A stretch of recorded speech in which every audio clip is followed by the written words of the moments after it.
energy. It's essential in the workplace. Because energy is always around us, we may take it for granted and underestimate the potential hazards.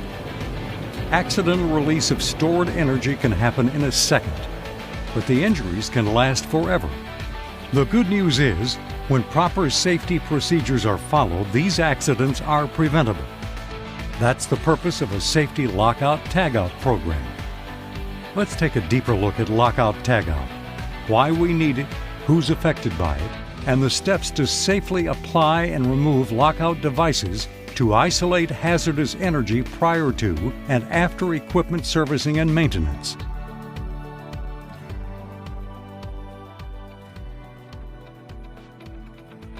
A wide variety of machines and equipment is used daily in industrial environments, but never forget the potential danger.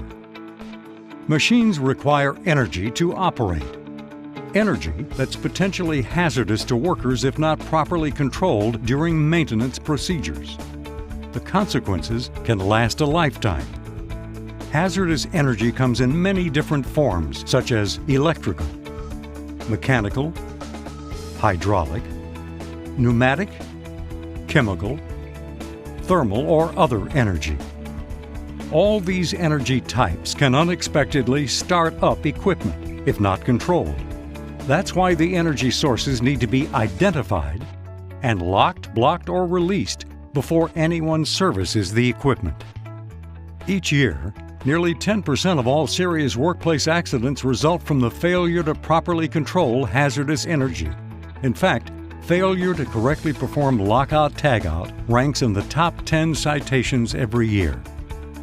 To help keep employees safe, lockout procedures are a combination of processes and products to isolate energy sources to machinery. Lockout procedures keep equipment energy sources from activating when you don't want them to, especially during maintenance, where employees are vulnerable to injury or death. In addition, effective lockout tagout procedures minimize downtime and protect expensive equipment. Procedures ensure that machines are correctly shut down and restarted, avoiding equipment damage from incorrect shutdown or unexpected startup.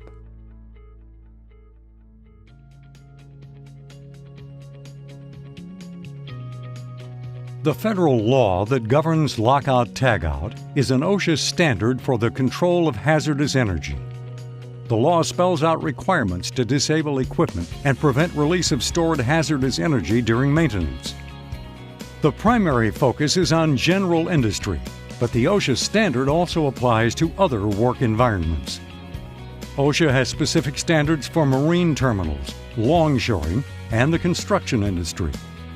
In addition, other industry-specific safety organizations exist, such as MSHA, the Mine Safety and Health Administration.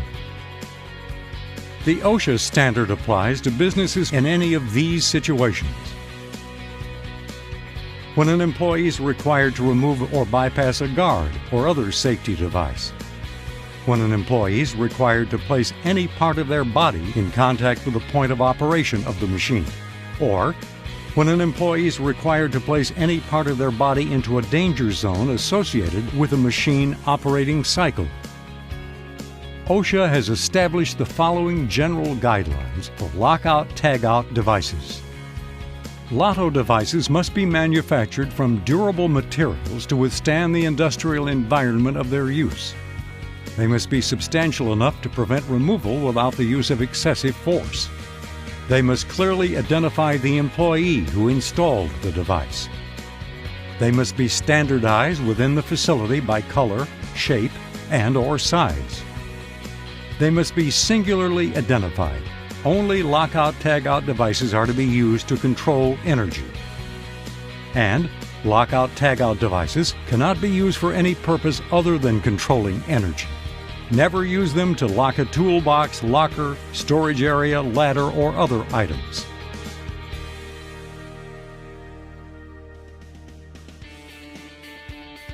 Lockout impacts a variety of workers at a facility. The three categories are authorized employees, These are the workers specifically trained to lock out or tag out equipment in order to service or maintain the unit. Affected employees are the ones who work with or near the equipment being serviced. They are trained to recognize the lockout but not perform it. And other employees are those who work in or near an area where a lockout tagout may be used. They also need to be instructed to recognize lockout but not perform the lockout procedure.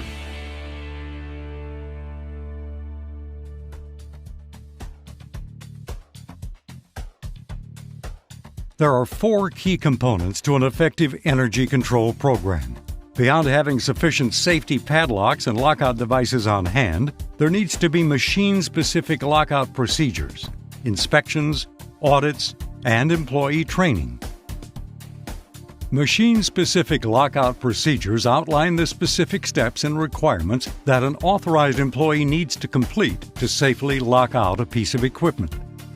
This includes posting the procedure at the equipment location for easy reference. OSHA requires annual inspections and audits. Inspections ensure that employees are correctly following the energy control procedures. Audits verify that the written procedures correctly describe the steps to isolate the equipment's energy sources.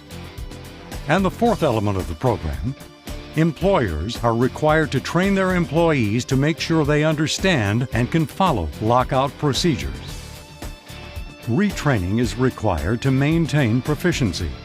Whenever an employee has a new job assignment, whenever control methods change, such as new steps due to equipment modification, revised steps for a procedure change.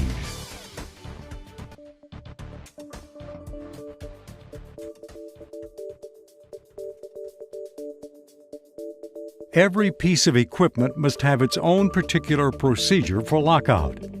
It may mean locking out a circuit breaker, locking a valve in the off position, or using a disconnect switch, to name a few. In general, there are 7 steps for safe lockout tagout. First, prepare for shutdown. Locate all the energy sources that power the equipment. Each source is identified on the machine's lockout procedure. Next, notify all affected employees that you're ready to start a lockout procedure. Step 3. Stop the equipment by following its normal shutdown procedure. Step 4. Isolate the equipment by turning off the energy at the main power source. Step 5. Apply a lock and appropriate lockout device to each energy isolating device. Each lockout point that is detailed in the lockout procedure. For example, a gate valve needs a gate valve cover. The lock or tag that goes with it must clearly indicate who applied the lockout device. If several people are going to work on a piece of equipment, each one must apply his or her own lock to the isolation device. This ensures that the energy source will remain off until each employee removes his or her lock. Step 6. Release or secure any stored energy. This may involve draining valves, releasing hydraulic pressure, blocking moving parts, or however it's detailed in your company's procedures. Step 7. Verify the power is shut off by trying to restart the machine. Once verified, return the machine's switch to the off position. After the service work is finished, there are 5 steps to release the equipment from lockout tagout. First, make sure all tools have been removed and all machine guards are back in place. Check that all employees are clear of the machine. If you can't see inside a piece of equipment, take a head count. Remove the lockout tagout devices. Each person must remove his or her own lock and tag. Before you restart the equipment, notify all affected employees that the lockout tagout devices have been removed. And finally, restore energy to the equipment in the order indicated by the lockout procedure. A high percentage of accidents happen just after shift changes. It's often due to a lack of communication. That's why you should meet at the lockout tagout device with the person you're relieving. And then, before you leave, meet with the person who's relieving you. In general, if a piece of equipment is locked out at a shift change, the person on the next shift has to apply his lock before you can remove yours. If for some reason the person who applied the lock is not available, the supervisor may remove the lock and tag by following the company's pre-established written procedure. The supervisor must verify that the employee who applied the lock is not at the job site and make reasonable efforts to reach the employee. Before that employee returns to work, the employer must let him know the lock or tag has been removed and the equipment is no longer de-energized. Working around hazardous energy can be safe, but only when everyone takes responsibility for their part in the safety lockout tagout program. It starts with the employer, who establishes the safety lockout procedures and conducts training, audits, and inspections. And safety also depends on employees to learn and follow the procedures for lockout tagout each and every time.